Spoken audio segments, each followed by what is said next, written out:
பழங்காலத்துல ஜப்பான் நாட்டில் ஒரு விசித்திரமான பழக்கம் இருந்துச்சுங்க. பெத்தவங்களுக்கு வயசாகி முதுமையின் காரணமா ஆற்றல் குறைந்து மத்தவங்களுக்கு எந்தவித பயனுமே அளிக்க முடியாத நிலைக்கு வந்துட்டா அவங்கள தூக்கிட்டு போய் உயரமான மலையின் மேல வச்சுட்டு வந்துருவாங்க. எதுவுமே செய்ய முடியாத நிலையில அந்த முதியவர்கள் பசி தாகத்தினால தனிமையில வாடி வதங்கி மடிந்து போயிருவாங்க.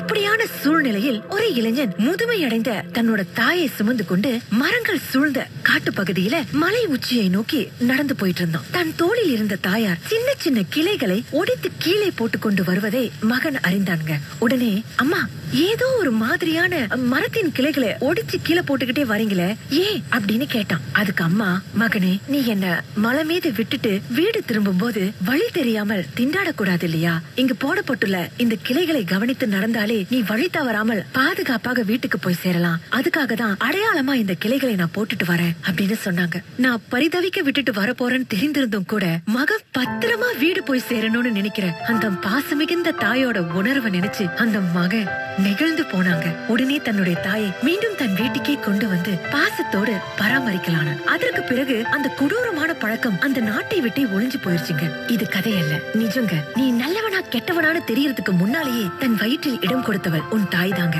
எத்தனை ஜென்மம் சம்பாதித்தாலும் நீ இருந்த வீட்டுக்கு வாடகை கொடுக்க முடியாது அப்படின்னா அது உன்னோட தாயின் கருவறை அப்படின்றத மறந்துடாதீங்க. எத்தனையோ கஷ்டங்கள் அவமானங்களை தாண்டி உங்களை வளர்த்து பெரியாளா ஆக்கின அந்த பெற்றவர்களை எந்த சூழ்நிலையிலும் கைவிட்றாதீங்க. அவங்கள கண் போன்று பாதுகாப்பு.